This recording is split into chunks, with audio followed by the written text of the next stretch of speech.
कांदा उत्पादक शेतकऱ्यांसाठी गुड न्यूज. केंद्र सरकारने दिली अशी परवानगी.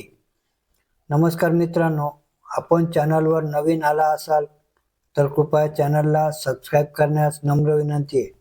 चला तर बघू नवीन काय विशेष. कांदा उत्पादक शेतकरी गेल्या काही महिन्यांपासून अडचणीत होते.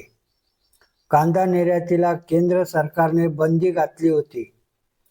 यामुळे देशांतर्गत बाजारपेठेत कांद्याचे दर कोसळले होते.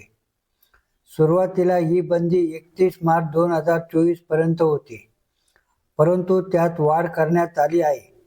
आता कांदा उत्पादक शेतकऱ्यांसाठी चांगली बातमी आली आहे. कांदा निर्यातीस परवानगी नसली तरी 10 लाख टन कांद्याची निर्यात होणार आहे. ही निर्यात संयुक्त अरब अमिरातीला राष्ट्रीय सहकारी निर्यात लिमिटेडच्या माध्यमातून होणार आहे. सरकारच्या या निर्णयामुळे काहीसा दिलासा कांदा उत्पादक शेतकऱ्यांना मिळाला आहे. केंद्र सरकारने बांगलादेशला 50,000 टन आणि भूतानला 550 टन, बहरीनला 3,000 टन, मॉरिशसला 1,200 टन आणि UAEला 14,400 टन कांदा निर्यात करण्यास परवानगी दिली आहे, असे अधिकाऱ्याने सांगितले. असा घेतला निर्णय. केंद्र सरकारने संयुक्त अरब अमिरातीला 10,000 टन कांदा निर्यात करण्यास परवानगी दिली आहे. ही निर्यात राष्ट्रीय सहकारी निर्यात लिमिटेडच्या माध्यमातून करण्याचा निर्णय घेण्यात आला आहे. या संदर्भात वाणिज्य विभागाने अधिसूचनाही काढली आहे. भारतीय कांद्याची निर्यात बंद असल्यामुळे कांद्यावर अवलंबून असणाऱ्या अनेक देशांसमोर अडचणी निर्माण झाल्या होत्या. आता भारत आणि UAE मधील मैत्रीपूर्ण संबंध जपण्यासाठी आणि संयुक्त अरब अमिरातीच्या सरकारने केलेल्या विनंतीनुसार 14,400 टन कांद्याची निर्यात होणार आहे. निर्यातीत होणारा गोंधळ आणि अनियमितता टाळण्यासाठी ही निर्यात राष्ट्रीय सहकारी निर्यात लिमिटेड या केंद्र सरकारच्या संस्थेमार्फत करण्यात येणार आहे. लासलगाव बाजार समिती राहणार पुन्हा बंद.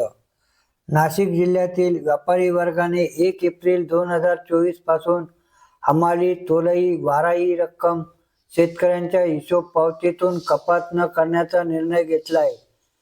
यामुळे माथाडी कामगार व हमाल या संदर्भात सर्वमान्य तोडगा निघे पावे तो कामकाजात सहभागी होणार नाही.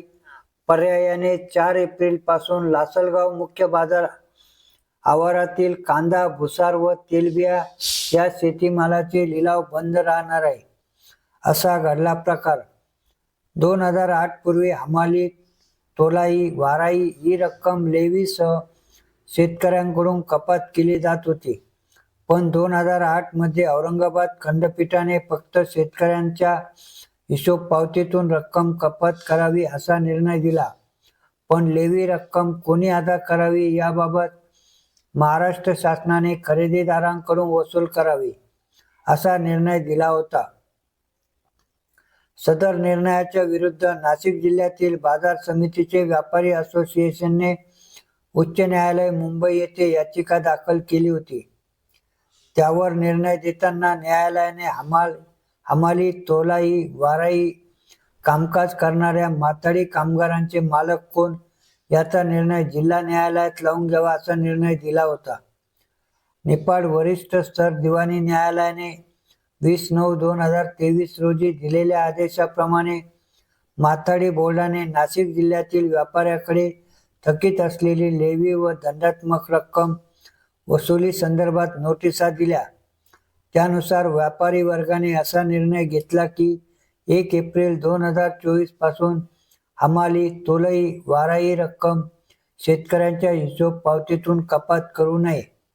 अशीच नवनवीन माहिती मिळवण्याकामी कृपया आपल्या चॅनलला सबस्क्राईब करावे ही नम्र विनंती. धन्यवाद.